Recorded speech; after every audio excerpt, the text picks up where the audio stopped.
ओम श्री गणेशाय नमः। ओम श्री विष्णवे नमः। सत्यनारायण भगवान की जय। भगवान श्री हरि की पूजा कई रूपों में की जाती है। उनमें से उनका सत्यनारायण रूप इस कथा में बताया गया है। श्री सत्यनारायण भगवान की कथा के दो प्रमुख विषय हैं, जिनमें से एक है संकल्प को भूलना और दूसरा है प्रसाद का अपमान। व्रत कथा के अलग अलग अध्यायों में छोटी छोटी कहानियों के माध्यम से बताया गया है कि सत्य का पालन न करने पर किस तरह की परेशानियां आती हैं। इसीलिए जीवन में सत्य व्रत का पालन पूरी निष्ठा और दृढ़ता के साथ करना चाहिए। ऐसा न करने पर भगवान न केवल नाराज होते हैं, अपितु दंड स्वरूप संपत्ति और बंधु बांधवों के सुख से भी वंचित कर देते हैं। हर महीने की पूर्णमासी को भगवान सत्यनारायण की व्रत कथा का पाठ किया जाता है। आइए रसपान करते हैं सत्यनारायण भगवान की कथा का। कथा प्रारंभ करने से पहले आप सभी से अनुरोध है, कमेंट बॉक्स में सत्यनारायण भगवान की जय जरूर लिखिएगा। एक समय की बात है, नैमिषारण्य तीर्थ में शौनक आदि 88,000 ऋषियों ने श्री सूत जी से पूछा कि हे प्रभु, इस कलयुग में वेद विद्या रहित मनुष्यों को प्रभु भक्ति किस प्रकार मिल सकती है तथा उनका उद्धार कैसे होगा। हे मुनिश्रेष्ठ, कोई ऐसा तप बताइए जिससे थोड़े ही समय में पुण्य मिले और मनोवांछित फल भी मिल जाए। इस प्रकार की कथा सुनने की हम लोग इच्छा रखते हैं।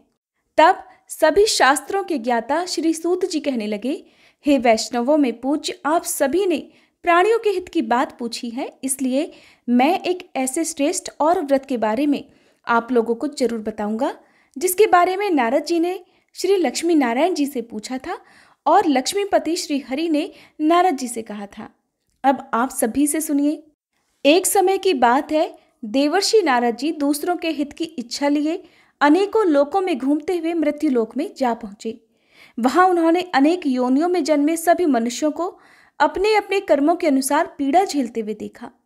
उनका दुख देखकर नारद जी सोचने लगे कि ऐसा क्या किया जाए जिससे निश्चित रूप से मानव के दुखों का अंत हो जाए।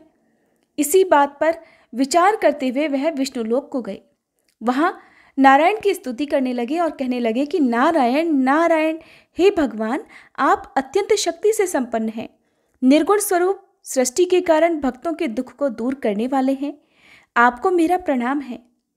इस प्रकार नारद जी की स्तुति सुनकर भगवान श्री हरि बोले, हे मुनिश्रेष्ठ, आपके मन में क्या बात है उसे निसंकोच कहो। इस पर नारद मुनि कहने लगे कि मृत्युलोक में अनेक योनियों में जन्मे मनुष्य अपने कर्मों के द्वारा अनेकों दुखों से दुखी हो रहे हैं। हे प्रभु, आप तो ये बताइए कि वो मनुष्य थोड़े से प्रयास से ही अपने दुखों से छुटकारा कैसे पा सकते हैं। तब श्री हरि कहने लगे, हे नारद, मनुष्यों की भलाई के लिए तुमने बहुत उत्तम प्रश्न पूछा है। स्वर्गलोक और मृत्युलोक दोनों में एक दुर्लभ उत्तम व्रत है जो पुण्य देने वाला है। आज प्रेमवश होकर मैं उसे तुमसे कहता हूँ। श्री सत्यनारायण भगवान का व्रत अच्छी तरह विधान पूर्वक करके मनुष्य तुरंत ही यहाँ सुख भोग कर मरने पर मोक्ष प्राप्त करता है। श्री हरि के वचन सुनकर नारद जी बोले कि उस व्रत का फल क्या है प्रभु, और उसका विधान क्या है, ये व्रत किसने किया था, इस व्रत को किस दिन करना चाहिए, आप सब कुछ विस्तार से बताएं। नारद जी की बात सुनकर फिर श्री हरि कहने लगे, दुख और शोक को दूर करने वाला, यह सभी स्थानों पर विजय दिलाने वाला है। मानव को भक्ति और श्रद्धा के साथ शाम को श्री सत्यनारायण जी की पूजा धर्मपरायण होकर ब्राह्मणों और बंधु बांधवों के साथ करने के साथ ही यथाशक्ति यथा अनुसार भक्ति भाव से भगवान को भोग लगाएं, आरती गाएं और ब्राह्मणों सहित बंधु बांधवों को भी भोजन कराएं। उसके बाद ही स्वयं भोजन करें। कीर्तन भजन के बाद भगवान की भक्ति में लीन हो जाएं। इस तरह से सत्यनारायण भगवान का यह व्रत करने पर मनुष्य की सारी इच्छाएं निश्चित रूप से पूर्ण होती हैं। इस कलयुग का अर्थात कली काल में मृत्युलोक में मोक्ष का यही एक सरल उपाय बताया गया है। श्री सूत जी बोले, हे ऋषियों, जिसने पहले समय में इस व्रत को किया था, अब उसका इतिहास कहता हूँ, ध्यान से सुनो। सुंदर काशीपुरी नगरी में एक अत्यंत निर्धन ब्राह्मण रहता था। भूख प्यास से परेशान वह धरती पर घूमता रहता था। ब्राह्मणों से प्रेम करने वाले भगवान ने एक दिन ब्राह्मण का वेश धारण कर उसके पास जाकर पूछा, हे ब्राह्मण देवता, नित्य दुखी होकर तुम पृथ्वी पर क्यों घूमते हो। तब वह दीन ब्राह्मण बोला, मैं निर्धन ब्राह्मण हूँ, भिक्षा के लिए धरती पर घूमता हूँ। यदि आप इसका कोई उपाय जानते हो तो बताओ। वृद्ध ब्राह्मण रूपी भगवान कहने लगे कि सत्यनारायण भगवान मनोवांछित फल देने वाले हैं, इसलिए तुम उनका पूजन करो। इसे करने से मनुष्य सभी दुखों से मुक्त हो जाता है। वृद्ध ब्राह्मण बनकर आए सत्यनारायण भगवान उस निर्धन ब्राह्मण को व्रत का सारा विधान बताकर अंतर्ध्यान हो गए। अगले दिन सुबह उठने के साथ ही उस बूढ़े ब्राह्मण ने मन में संकल्प लिया कि सत्यनारायण भगवान का व्रत करूंगा, और फिर अपने नित्य कर्मों से निवृत्त होकर वह भिक्षा के लिए चल पड़ा। उस दिन उसे भिक्षा में बहुत सारा धन प्राप्त हुआ। उसी धन से उसने परिवार के साथ भगवान सत्यनारायण की पूजा की और व्रत रखा। इस व्रत को करने के कुछ दिन के बाद उसके सभी दुख और कष्ट दूर होने लगे, और देखते ही देखते एक संपन्न और अनेकों संपत्तियों का वह मालिक बन गया। तब हर महीने की पूर्णिमा के दिन वे ब्राह्मण सत्यनारायण भगवान की पूजा और व्रत करने लगे। इस प्रकार सत्यनारायण भगवान के इस व्रत को करके वह श्रेष्ठ ब्राह्मण सभी पापों और गरीबी से दूर हो गया, और उसने एक दुर्लभ मोक्ष पद भी प्राप्त किया। इस तरह से सत्यनारायण भगवान के व्रत को जो मनुष्य करेगा वह सभी प्रकार के पापों से छूटकर मोक्ष को प्राप्त होगा। जो मनुष्य इस व्रत को करेगा वह भी सभी दुखों से मुक्त हो जाएगा। सूत जी बोले कि इस तरह से देवर्षि नारद जी से नारायण जी का कहा हुआ श्री सत्यनारायण व्रत मैंने तुमसे बताया। हे विप्रो, मैं अब और क्या कहूँ। तब ऋषिगण कहने लगे, हे मुनिवर, संसार में उस विप्र से सुनकर और किस किस ने इस व्रत को किया, हम सब इस बात को सुनना चाहते हैं। इसके लिए हमारे मन में श्रद्धा का भाव है। तब श्री सूत जी कहने लगे, हे मुनियों, जिस जिसने इस व्रत को किया है वह सब सुनो। एक समय वही विप्र धन और ऐश्वर्य के अनुसार अपने बंधु बांधवों के साथ इस व्रत को करने को तैयार हुआ। उसी समय एक लकड़ी बेचने वाला बूढ़ा आदमी आया और लकड़ियां बाहर रखकर अंदर ब्राह्मण के घर में गया। प्यास से दुखी होकर वह लकड़हारा उनको व्रत करते देख विप्र को नमस्कार कर पूछने लगा कि हे ब्राह्मण देव, आप ये क्या कर रहे हैं तथा इसे करने से आपको क्या फल मिलेगा, कृपा करके मुझे भी बताइए। तब ब्राह्मण ने कहा कि यह सब मनोकामनाओं को पूर्ण करने वाला सत्यनारायण भगवान का व्रत है। इनकी कृपा से ही मेरे घर में धन धान्य आदि की वृद्धि हुई है। विप्र से सत्यनारायण व्रत के बारे में जानकर वह लकड़हारा बहुत प्रसन्न हुआ। चरणामृत लेकर और प्रसाद खाने के बाद वह अपने घर गया। लकड़हारे ने अपने मन में संकल्प किया कि आज लकड़ी बेचने से जो भी धन मिलेगा उसी से श्री सत्यनारायण भगवान का उत्तम व्रत करूंगा। मन में इस विचार को लेकर वह बूढ़ा आदमी सिर पर लकड़ियां रखकर उस नगर में बेचने गया, जहां उसने अपनी लकड़ियों का दाम पहले से 4 गुना अधिक प्राप्त किया। बूढ़ा प्रसन्नता के साथ पैसे लेकर सत्यनारायण भगवान की मूर्ति और व्रत की अन्य सामग्रियां लेकर अपने घर गया। वहां उसने अपने परिवारजनों को बुलाकर विधि विधान से सत्यनारायण भगवान का पूजन और व्रत किया। इस व्रत के प्रभाव से वह बूढ़ा लकड़हारा धन पुत्र आदि से युक्त होकर संसार के समस्त सुख भोग कर अंत समय में वैकुंठ धाम चला गया। श्री सूत जी कहने लगे कि हे श्रेष्ठ मुनियों, अब आगे की कथा भी कहता हूँ। पहले समय में उल्कामुख नाम का एक बुद्धिमान राजा था। वह सत्यवक्ता और जितेंद्रिय था। प्रतिदिन देव स्थानों पर जाता और निर्धनों को धन देकर उनके कष्ट दूर किया करता था। उसकी पत्नी कमल के समान मुख वाली तथा सती साध्वी थी। भद्रशिला नदी के तट पर एक बार उन दोनों ने श्री सत्यनारायण भगवान का व्रत किया। उसी समय साधु नाम का एक वैश्य वहां आया। उसके पास व्यापार करने के लिए बहुत सारा धन भी था। राजा को व्रत करते देखकर वह विनम्रता के साथ पूछने लगा कि हे राजन, भक्ति भाव से पूर्ण होकर आप ये क्या कर रहे हैं, मैं सुनने की इच्छा रखता हूँ, तो आप कृपा कर मुझे भी बताएं। तब वह राजा इस प्रकार बोला कि अपने बंधु बांधवों के साथ पुत्र आदि की प्राप्ति के लिए मैं श्री सत्यनारायण भगवान का व्रत और पूजन कर रहा हूँ। राजा के वचन सुनकर साधु वैश्य आदर से कहने लगा कि हे राजन, मुझे भी इस व्रत का सारा विधान बताइए, मैं भी इस व्रत को करूँगा। मुझे भी कोई संतान नहीं है और मुझे विश्वास है कि इस व्रत को करने से निश्चित रूप से मुझे भी संतान की प्राप्ति होगी। तब राजा से व्रत का सारा विधान सुनकर व्यापार से निवृत्त होकर वह व्यापारी अपने घर गया। साधु ने अपनी पत्नी को संतान देने वाले इस व्रत का वृत्तांत कह सुनाया और कहा कि जब मेरी संतान होगी तब मैं इस व्रत को करूँगा। साधु ने इस तरह के वचन अपनी पत्नी लीलावती से कहे। एक दिन लीलावती अपने पति के साथ आनंदित हो सांसारिक धर्म में प्रवृत्त होकर सत्यनारायण भगवान की कृपा से गर्भवती हो गई। कुछ महीने के बाद उसके गर्भ से एक सुंदर कन्या ने जन्म लिया। माता पिता ने अपनी कन्या का नाम कलावती रखा। एक दिन वैश्य की पत्नी ने अपने पति को याद दिलाया कि आपने सत्यनारायण भगवान के जिस व्रत को करने का संकल्प लिया था, अब उसे करने का समय आ गया है। अब आप इस व्रत को पूर्ण करिए। तब वह साधु कहने लगा कि हे प्रिय, इस व्रत को मैं अपनी पुत्री के विवाह पर करूंगा। इस प्रकार वह अपनी पत्नी को आश्वासन देकर नगर को चला गया। साधु वैश्य ने एक बार नगर में अपनी कन्या को सखियों के साथ देखा तो उसे लगा कि अब उसकी कन्या विवाह योग्य हो गई है। तब उसने कन्या के योग्य वर ढूंढना प्रारंभ कर दिया। एक दिन साधु की बात को ध्यान में रखते हुए एक नगर में जा पहुंचा और वहां देखभाल कर लड़की के सुयोग्य वणिक पुत्र को ले आया। सुयोग्य लड़के को देखकर साधु ने बंधु बांधवों को बुलाकर अपनी पुत्री का विवाह कर दिया। लेकिन दुर्भाग्य की बात ये कि साधु वैश्य ने अभी भी श्री सत्यनारायण भगवान का व्रत नहीं किया था।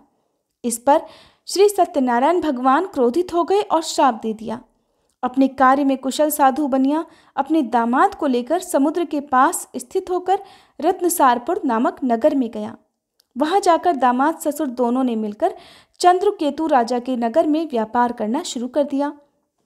एक दिन भगवान सत्यनारायण की माया से एक चोर राजा का धन चुराकर भाग रहा था। उसने राजा के सिपाहियों को अपना पीछा करते देख चुराया हुआ सारा धन वहां रख दिया जहां साधु अपने दामाद के साथ ठहरा हुआ था। राजा के सिपाहियों ने जब चुराया हुआ धन ससुर और दामाद के पास पड़ा हुआ देखा तो वे ससुर और दामाद दोनों को बांधकर प्रसन्नता से राजा के पास ले गए और कहने लगे कि महाराज, हम उन दोनों चोरों को पकड़कर लाए हैं, आप आगे की कार्यवाही करने की आज्ञा दें। तब राजा की आज्ञा से उन दोनों को कठिन कारावास में डाल दिया गया और उनका सारा धन भी उनसे छीन लिया गया। श्री सत्यनारायण भगवान के श्राप से साधु की पत्नी भी बहुत दुखी हुई। घर में जितना भी धन रखा था उसे चोर चुरा ले गए। शारीरिक तथा मानसिक पीड़ा और भूख प्यास से अति दुखी होकर अन्न की चिंता में कलावती एक ब्राह्मण के घर गई। वहां उसने श्री सत्यनारायण भगवान का व्रत होते देखा, फिर कथा भी सुनी और वह प्रसाद ग्रहण कर रात को अपने घर वापस आई। तब माता ने कलावती से पूछा कि हे पुत्री, तुम अब तक कहाँ थी, तुम्हारे मन में क्या है?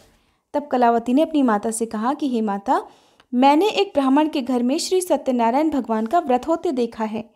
तब कन्या के वचन सुनकर लीलावती भगवान के पूजन की तैयारी करने लगी। लीलावती ने अपने परिवार और बंधु बांधवों के सहित सत्यनारायण भगवान का पूजन किया और उनसे वर मांगा कि मेरे पति तथा दामाद शीघ्र ही घर वापस आ जाएं। साथ ही ये भी प्रार्थना की कि हम सभी के अपराध क्षमा करें। श्री सत्यनारायण भगवान इस व्रत से संतुष्ट हो गए और राजा चंद्रकेतु को सपने में दर्शन देकर कहने लगे कि हे राजन, तुम उन दोनों वैश्यों को छोड़ दो और तुमने उनका जो भी धन लिया है उसे भी वापस कर दो। अगर तुमने ऐसा नहीं किया तो मैं तुम्हारा सारा धन, राज्य और संतान सभी कुछ नष्ट कर दूंगा। राजा को यह सब कहकर वह अंतर्ध्यान हो गए। प्रातःकाल सभा में राजा ने अपना स्वप्न सभी को सुनाया। फिर कहने लगे कि उन दोनों को कैद से मुक्त कर सभा में लाओ। वैश्यों ने आते ही राजा को प्रणाम किया। तब राजा कहने लगा कि हे महानुभावों, भाग्यवश ऐसा कठिन दुख तुम्हें प्राप्त हुआ है, लेकिन अब तुम्हें किसी बात का कोई भय नहीं है। ऐसा कहकर राजा ने उन दोनों को नए वस्त्र आभूषण भी पहनाए और जितना धन उनका लिया था उससे दोगुना धन वापस कर दिया। इस तरह दोनों वैश्य अपने घर की ओर चल दिए। श्री सूत जी महाराज कहने लगे कि इस प्रकार वैश्यों ने मंगलाचार कर अपनी यात्रा प्रारंभ की और अपने नगर की ओर चल दिए।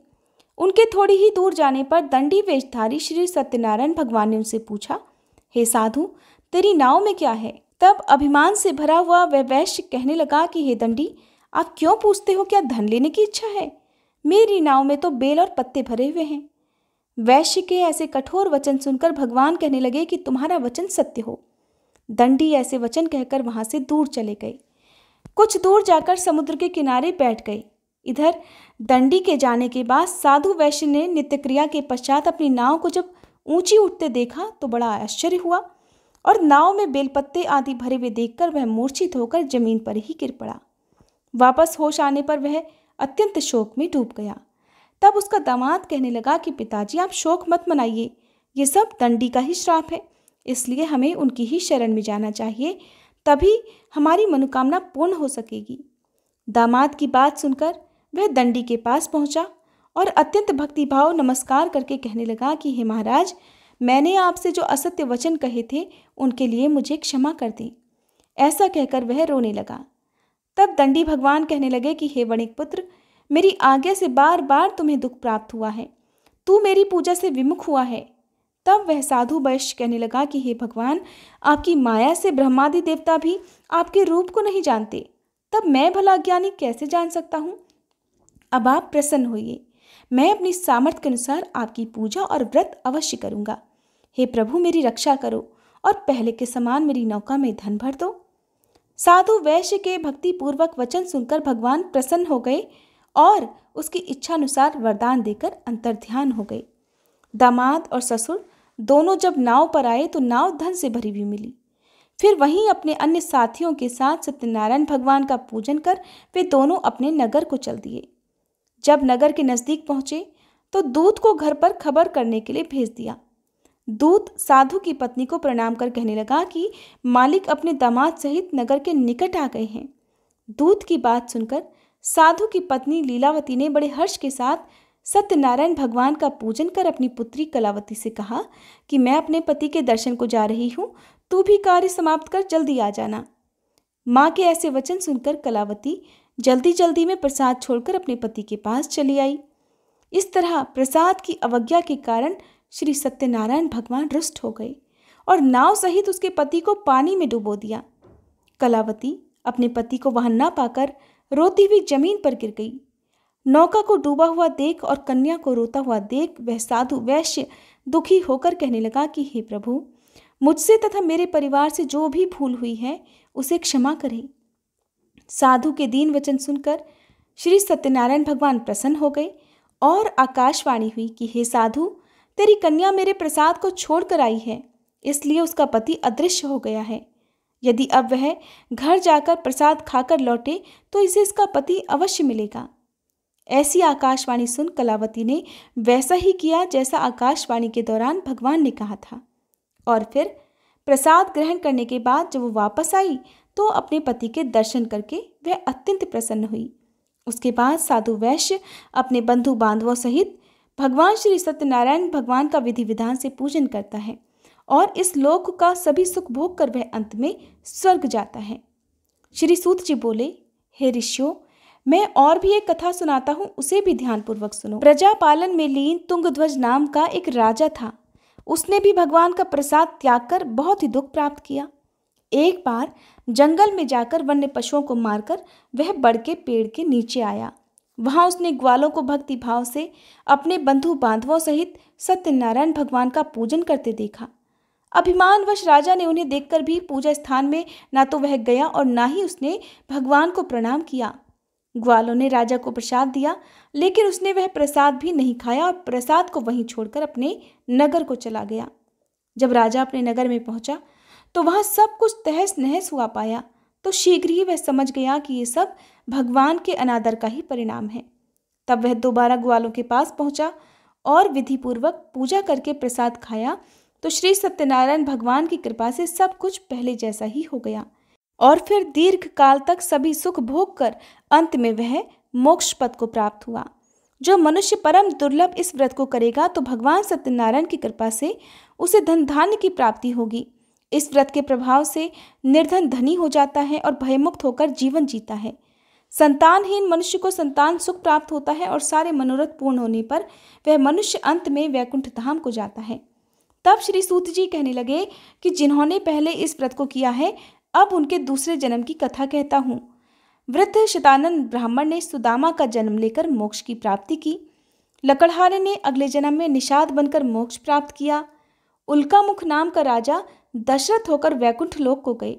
साधु नाम के वैश्य ने मोरध्वज बनकर अपने पुत्र को आरी से चीरकर मोक्ष पाया और महाराज तुंगध्वज ने स्वयंभू होकर भगवान में भक्ति युक्त होकर कर्म कर मोक्ष प्राप्त किया।